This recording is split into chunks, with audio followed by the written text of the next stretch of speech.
Eu sou o professor Paulo Rangel Rios, da Universidade Federal Fluminense, Escola de Engenharia Industrial Metalúrgica de Volta Redonda.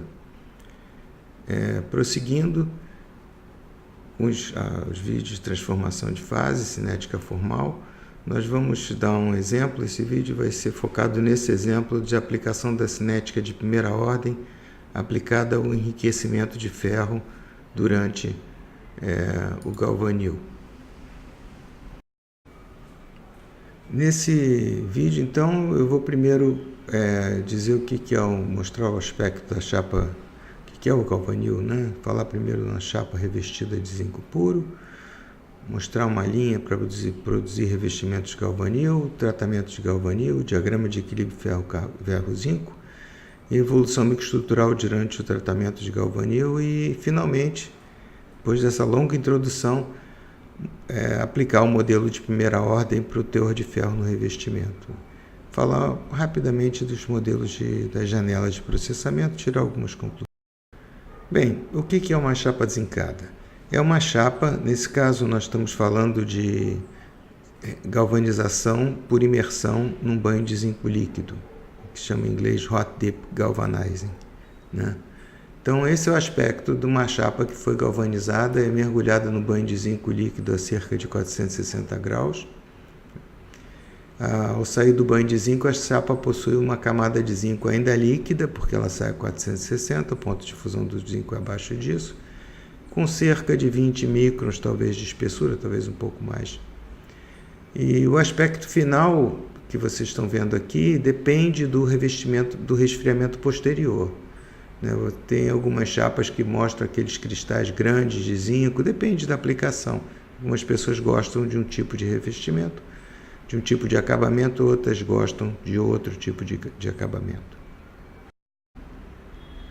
Isso daqui é uma linha de galvanização e essa linha, ela primeiro tem várias questões que são inerentes ao processo, acumulador. Aqui tem um forno que vai esquentar a chapa de zinco, mas também vai limpar a chapa de zinco. Esse forno tem uma atmosfera contendo hidrogênio para retirar todo o óxido da chapa de ferro, no caso, antes não foi zincado ainda, para que ela entre no banho de zinco sem óxido, que isso atrapalharia a aderência do zinco à superfície da chapa. Então ela entra no pote de zinco. Saindo do pote de zinco, se ela vai ser só a chapa zincada, como eu mostrei no slide anterior, ela já vai sendo resfriada e bobinada, enfim. Mas quando eu quero fazer o tal revestimento galvanil, é o que a gente faz um tratamento especial nessa chapa. A gente sai com a chapa ainda quente do banho de zinco, ainda líquida, e passa por um forno.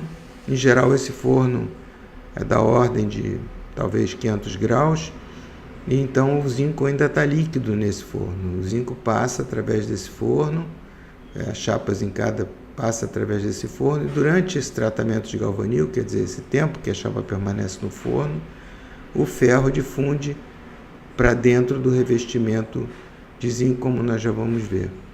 E depois ela é resfriada, etc., e passa por todas aquelas questões do processo, e nós temos no final uma chapa em que é não zincada com zinco puro, mas que a superfície ela é solidificada através da formação de compostos ferro-zinco de ponto de fusão superior ao zinco. Então, através desses compostos ferro-zinco, o ferro entra no revestimento e nós temos um teor de ferro no revestimento.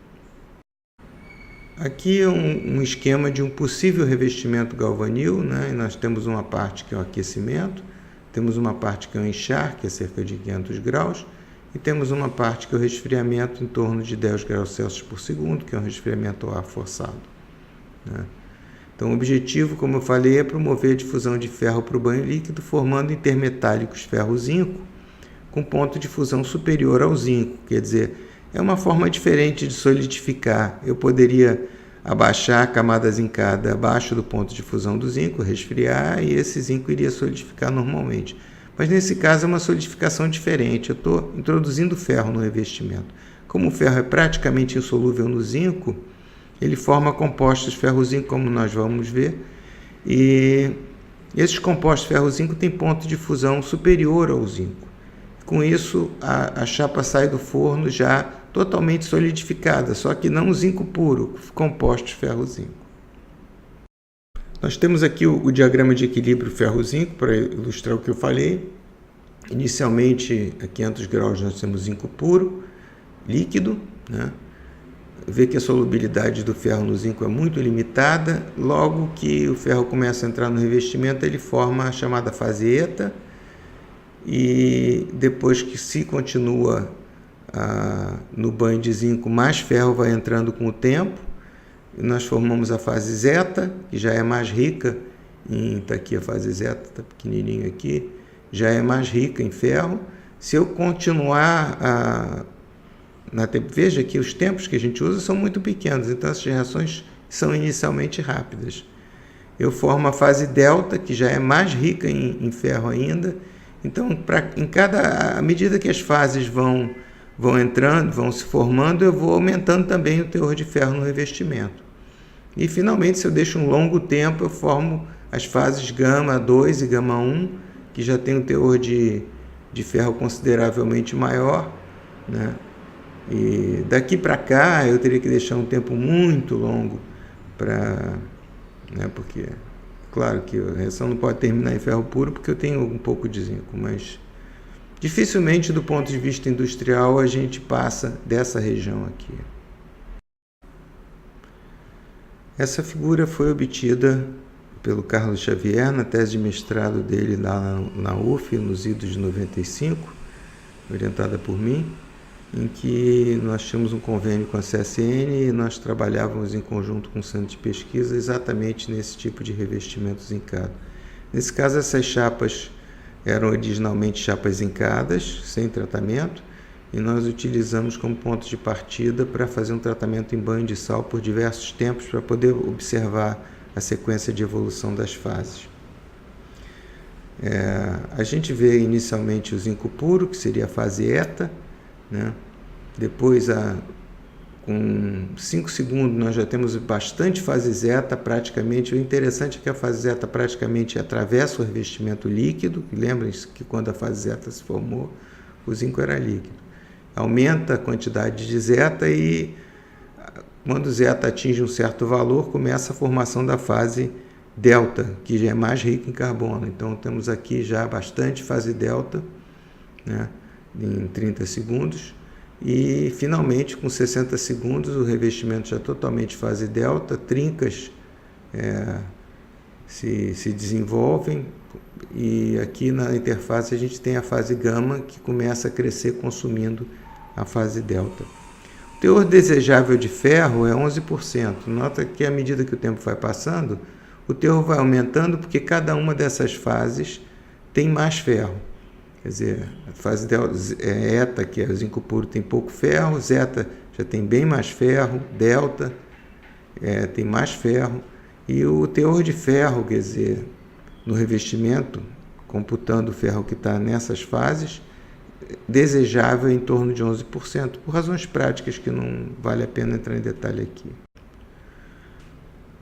Baseado em imagens semelhantes a que a gente mostrou anteriormente, o Marder propôs um modelo que inicialmente tínhamos a fase eta, como eu falei, zinco puro. Ele aqui tem uma camada de ferro-alumínio, não vamos entrar nesse detalhe aqui, mas o importante é que ele observou também a fase zeta, exatamente a mesma morfologia que foi mostrado na foto anterior, e depois da fase zeta crescer, né, aqui no finalzinho ainda sobrou um pouquinho de eta, você começa a formar a fase delta, e no final você tem delta mais eta, e finalmente aqui aquela penúltima foto que a gente mostrou, praticamente tudo é fase delta, e na última foto a gente mostrou trinca, já era o revestimento praticamente só fase delta, em que as trincas se desenvolveram, e na interface nós já temos um crescimento considerável de fase gama. Nós vimos que esse processo é um processo bastante complexo, né? Porque tem a formação de várias fases, uma sequência de formação de várias fases. As fases com menos ferro sendo substituídas aos poucos com fases por uma fase com mais ferro e assim sucessivamente. Com isso, o enriquecimento de ferro se dá através da formação dessas fases. Então, antigamente, algumas pessoas tentaram fazer modelos sobre isso, alguns deles totalmente fora da realidade, porque parece que a pessoa nunca tinha visto, de fato, um revestimento, né? Mas é muito difícil modelar aquela sequência de precipitação, muito difícil. Então, uma tentativa seria justamente usar uma daquelas equações mais simples que nós apresentamos no vídeo anterior. E a proposta que eu fiz, também há muitos anos atrás, 1996, foi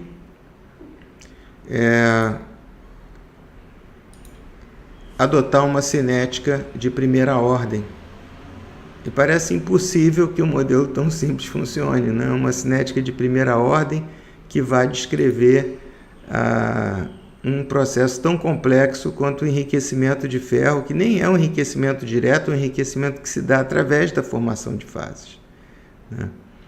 Mas foi uma tentativa que eu fiz e por sorte, talvez, deu certo. Então, por incrível que pareça, o modelo de primeira ordem funciona muito bem. Aqui a gente tem o teor de ferro, isso é possível analisar. Na época a gente tinha recursos, o centro de pesquisa analisava o teor de ferro no revestimento por métodos químicos sem problema nenhum. E, então esses dados são bem confiáveis, são da tese do Xavier, né? Esse é de um trabalho que nós publicamos em 96 na Exige, Xavier, Humberto Seixas e eu mesmo. E mostra a evolução do teor de ferro. Esses são nossos dados, né? 500, 550, aqui 450, 500 e 550. Para cada temperatura isotérmica, nós levantamos o que é interessante é que a gente sabe que não há saturação, né? Uma das características que foi proposta no modelo é que havia um WS, quer dizer, um teor de ferro que saturava o revestimento máximo. Isso não acontece, porque se a gente deixar tempo suficiente, o teor de ferro vai aumentando sempre. Acontece que, inicialmente, esse aumento é rápido. Depois, quando o revestimento está todo sólido, o que vai produzir esse aumento é, de fato, o espessamento da camada de gama, que é um processo difusional sólido, bastante lento. Então, na prática, a gente tem um primeiro estágio que é relativamente rápido e a gente pode, então, interpretar isso como sendo um valor limite que a gente pode atingir nesse primeiro estágio. A partir daí, se a gente fizer um experimento no trabalho do Seixas, nós fizemos isso, um outro trabalho, nós vemos que a camada de ferro vai aumentando e o teor de ferro vai aumentando, mas do ponto de vista prático, é razoável usar esse modelo, porque a gente não vai passar no forno de 60 segundos de tratamento, já é um tempo considerável para um forno de galvanil. Tá certo? Então, esse foi um exemplo de como é que um modelo simples pode resolver um problema bastante complicado. Aqui é um exemplo do que nós podemos fazer tendo os dados de cinética modelados daquela forma que foi mostrado no slide anterior. Nós podemos calcular o que eu chamo de janelas de processamento. Aqui nós temos um exemplo, isso é para um aço IF, o comprimento do encharque é em torno de 10 metros. Então, a gente quer saber qual a combinação da temperatura de encharque, quer dizer, a temperatura em que ele permanece naquele patamar isotérmico, e a velocidade da linha, quer dizer, a velocidade com que a chapa de zinco anda. Nota que aqui em metros por segundo é uma velocidade bem alta. Para aqueles que tiverem oportunidade, eu recomendo que visitem uma linha dessas, que é realmente uma visão impressionante, bastante instrutivo. E aqui mostra, essas linhas delimitam a região em que você pode trabalhar para uma dada temperatura de encharque e velocidade da linha, para que você atinja um teor de ferro no revestimento entre 10% e 11%, quer dizer, dentro do desejável. A gente nota que aqui 90 gramas é um revestimento mais pesado. Essa é uma outra maneira de medir a quantidade de zinco no revestimento, em gramas por metro quadrado. né? Aqui então 90 gramas por metro quadrado, um revestimento mais espesso, e por ser um revestimento mais espesso a gente precisa de velocidade de linha menores, quer dizer que para deixar ele mais tempo na temperatura de encharque, e temperaturas de encharque maiores.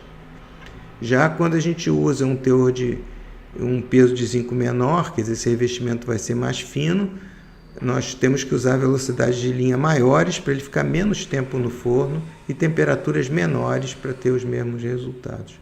Essas linhas representam as faixas que são razoavelmente seguras. Provavelmente a gente vai usar coisas em torno de 500 graus, que é uma temperatura de encharque razoável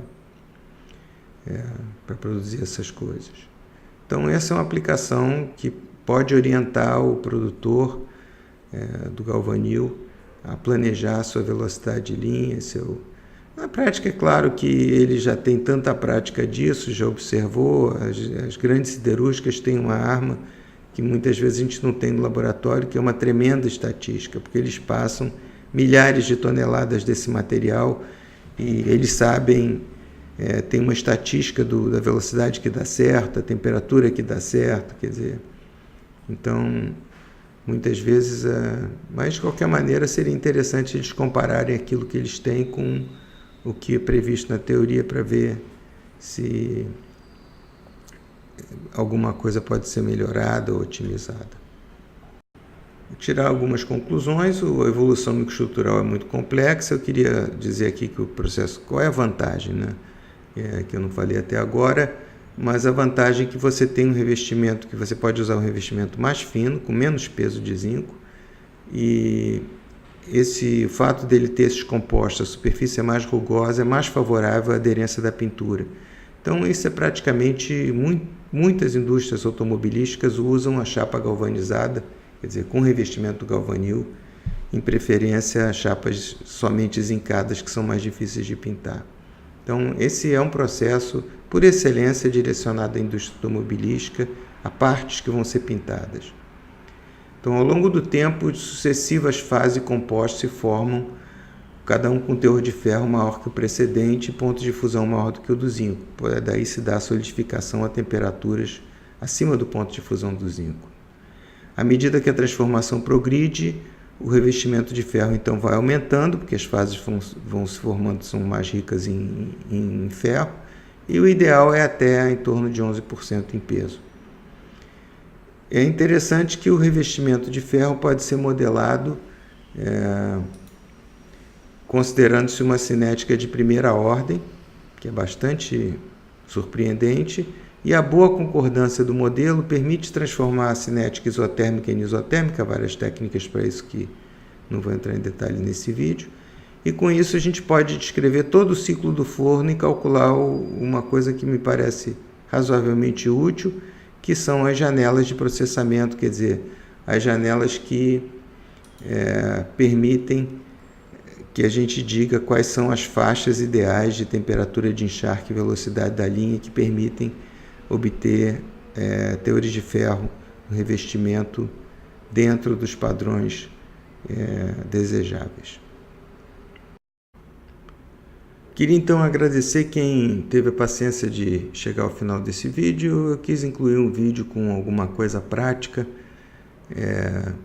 E isso daí não só um trabalho prático, mas um trabalho que foi feito pela gente na época do convênio com a CSN, que foi bastante interessante. E nós fizemos diversos trabalhos sobre aplicação sobre revestimento galvanil, estão todos publicados na Exige, e várias teses também foram orientadas dentro disso. E esse é um exemplo do vídeo anterior das transformações, das equações genéricas, que eu recomendo que veja talvez antes desse. Esse vídeo também pode ser visto de maneira independente. De qualquer maneira, obrigado e, por favor, comentem, perguntem, deem sugestões.